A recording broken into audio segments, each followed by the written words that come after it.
ऐसा कोई इंसान होता ही नहीं है जो अपनी इनकम को डबल नहीं करना चाहता, राइट?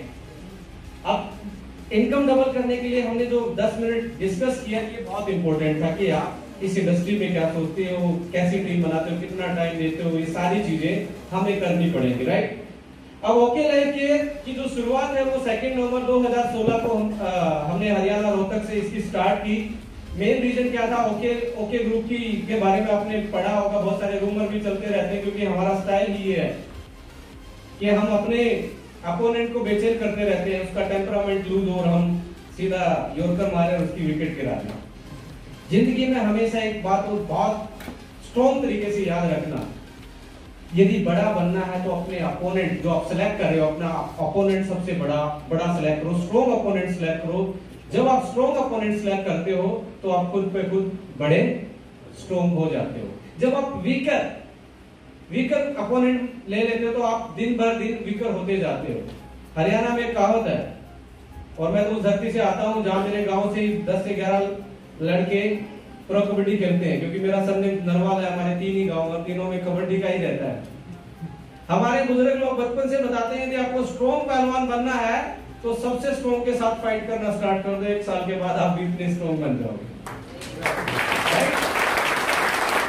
यदि कुछ लोग बोलते हैं कि आपको एक पर्टिकुलर कंपनी के खिलाफ आप क्यों बोलते हो, मैं बोलता मैं कहां खिलाफ बोल रहा हूं सर? आप तो एक कंपनी के पीछे लगे हुए, मैं कहां लगा हूं?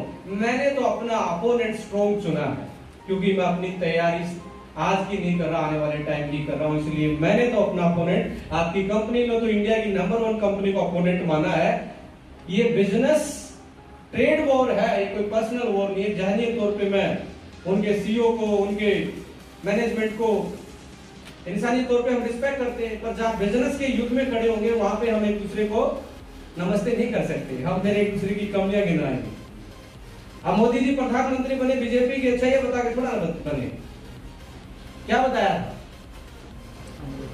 जियो वाले ने कौन सा ये बताया था कि भाई पिछली वाली कंपनियां अच्छी है, मैं बहुत अच्छा हूं, पिछली वाली कंपनियां अच्छी नहीं है। नोकिया गायब हुआ तो किसकी वजह से हुआ? कमियों की वजह से। कोई भी चीज इस दुनिया में टूटती है तो कमियों की वजह से टूटती है। आप डेली भोजन अच्छा ना खाएं, आप में विटामिन मिनरल्स की कमी हो जाएगी तो बीमारी हो जाएगी। तो आपको स्ट्रॉन्ग रहना है तो आपको अच्छी डाइट लेनी पड़ेगी, एक्सरसाइज करनी पड़ेगी। से सुनो, तो इंपॉर्टेंट क्या है, ट्रेड वार में, कोई भी ट्रेड वार जब भी होता है तो पिछले वाले की कमियों को गिनवा के ही बड़ा होया जाता है। आप जब तक लोगों को ये नहीं बताओगे पिछले वाले सिस्टम में ये दिक्कत थी और मैं ये एडवांस चीज करने वाला हूं, टेक्निकली वो डिलीवर नहीं करोगे, तब तक आपको कोई जगह ही नहीं देगा। नहीं तो ये 3 साल वाली कंपनी में यदि कोई टेक्निकल फॉल्ट होता तो क्या लगता है नंबर 1 से भिड़ना आसान है क्या? ओलंपिक चैंपियन से भिड़ना एक गांव के लड़के के लिए आसान है क्या? पर उसने जो कसरत मेहनत की हुई है, लंगोट बांधा है, सुबह 4 बजे उठा है, अच्छी डाइट ली है, अच्छी गाइडेंस में काम किया, दिमाग पे काम करके अपने आप को इतना बिल्ड किया है कि लगने लगा कि ओलंपिक वाले को हरा सकता है। और आज आपकी कंपनी ऐसी लग रही है कि आगे वाले दो साल में इंडिया की बेहतरीन और नंबर 1 कंपनी बनने जा रही है।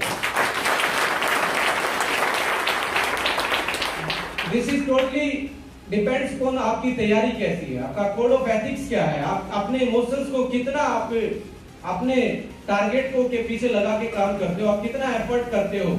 और इनके साथ साथ सबसे बड़ा योगदान है तो वो है आप लोगों का, क्योंकि बिना डिस्ट्रीब्यूटर के कोई भी कंपनी बड़ी नहीं हो सकती। Distributor is the main important thing. आपके राइट्स जब तक किसी भी प्लेटफॉर्म पे अच्छे नहीं होंगे, आपकी लाइफ अच्छी नहीं होगी, तो वो कंपनी अच्छी नहीं हो सकती, राइट? 2 नवंबर 2016 को स्टार्ट करने का मेन मकसद क्या था कि हमारे एमडी जी और सीईओ साहब बैठे, वो आपस में बहुत अच्छे, पहले से भी छोटे मोटे कामों में बिजी रहते थे। बोले कि यार अभी गाइडेंस आई है सितंबर में 2016 में हमारी किसकी डायरेक्ट सेलिंग के बारे में गाइडेंस जब सरकार ने एक्सेप्ट की, तब हमने 2-3 महीने के बाद उसी दौरान में कि इंडस्ट्री लीगलाइज हो जाएगी, क्यों ना इस वेंचर में भी काम किया जाए। एज ओके लाइफ करके हमने इस बेस पे हमने स्थापना की। पर साथ साथ में डीकेजी का एक्सपीरियंस था, क्योंकि इस इंडस्ट्री के पेन को भी समझते थे, इस इंडस्ट्री के एसेट को भी समझते थे, लीडर की मानसिकता को भी समझते थे, कंज्यूमर की मानसिकता को भी समझते थे। उनका एक ही सपना था कि यार इस इंडस्ट्री में हमने इतना काम कर लिया, हमारी सोशल रिस्पेक्ट जो है, एक्सेप्टेंस जो है, वो आज तक नहीं बन पाई। हमने पैसा भी कमा लिया, पर हमारा पड़ोसी अभी भी गलत नजरों से हमें देखता है। क्या इस लेगेसी को, इस साइकोलॉजी को हम चेंज कर सकते हैं? तो हमने ढूंढने की कोशिश की, स्टैटिकल एनालिसिस किए, डाटा उठाए, तो सबसे ज्यादा प्रॉब्लम जो हमें लगी, वो सबसे ज्यादा प्रॉब्लम लगी प्रोडक्ट के प्राइस में। क्योंकि हर छोटी दुकान वाला भी एक ही बात लिखता है कि ग्राहक मेरा भगवान है, पर इस इंडस्ट्री ने कस्टमर की डेफिनेशन कैसे बताई है आपको पता ही है, राइट?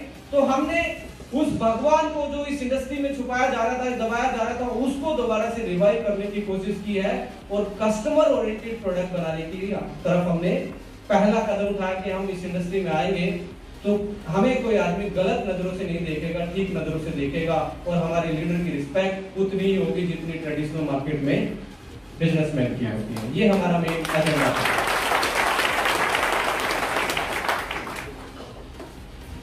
फास्टेस्ट ग्रोइंग कंपनी लगता है आपको? ओके लाइफ के है, जिसका पे आउट आ रहा है उसको ज्यादा लगता है, जिसका नहीं आ रहा वो देख लेंगे आप। मुझे लगता है, देखिए आप इंडिया की टॉप 5 कंपनी का उठाएंगे तो लास्ट में जब 5वीं कंपनी है उसका टर्नओवर 350 करोड़ है।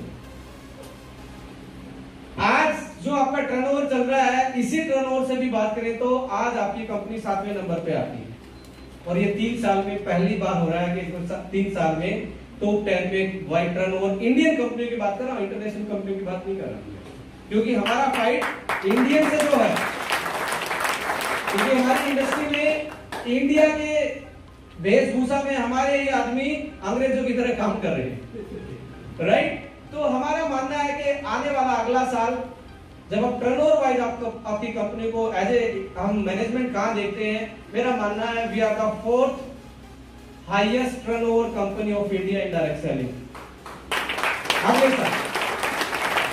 क्योंकि इस साल 150 करोड़ के आसपास, अगले साल मुझे पता है डायरेक्ट सेलिंग का तो 100 करोड़ का होता है, उसके बाद तो पता ही नहीं होता ये 1000 कब हो गया। सेल्स और नो? तो यहाँ पे विजन बिल्कुल क्लियर है, माइंडसेट क्लियर है, सारी चीजें क्लियर हैं, पर हमारा जो स्टाइल रहेगा ऐसे ही रहेगा। हम सहवाग वाली बैटिंग जानते हैं, हम द्रविड़ वाली बैटिंग वाले प्लेयर नहीं है, क्योंकि जो भी नेटवर्कर बैठा हो सारे सहवाग। नेटवर्किंग में द्रविड़ चलता ही नहीं है। हर बॉल पे हम 6 लगाने की कोशिश करते हैं कि आया आदमी आते ही जुड़ जाए। कभी सोचते हैं 1 महीने तक इससे बात करेंगे फिर छोड़ेंगे? किसी ने सोचा ये 10 बॉल खाली निकालेंगे, फिर 1 पे खेलेंगे?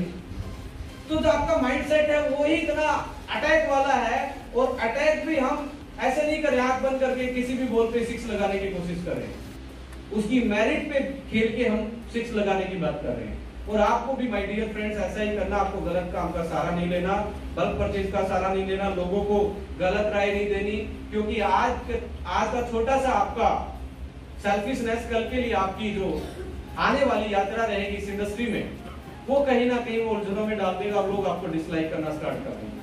So just build your character और क्लियरिटी ऑफ माइंड्स के साथ एक बिल्कुल सच्चा बिजनेस करें, क्योंकि ये बहुत प्योर इंडस्ट्री है। हम ही इस इंडस्ट्री को कहीं ना कहीं इधर उधर करने में लगे हुए हैं। यदि ऐसा किया भी है, आप समझ गए हैं, तो जिंदगी में कैरेक्टर से बढ़ के कोई चीज नहीं है दुनिया में। Just build your character as a pure entrepreneur. वो जुगाड़ वाला लीडर मत बनो, आज इधर आज उधर, ये उधर, इसकी इधर, इसकी उधर। क्लियर ऑफ माइंड, कैलकुलेशन, ये प्लान, ये प्रोडक्ट कहां तक जा सकता हूं, कैसे कर सकता हूं, ये सारी चीजें जब करोगे 100% भगवान भी आपका साथ देता है।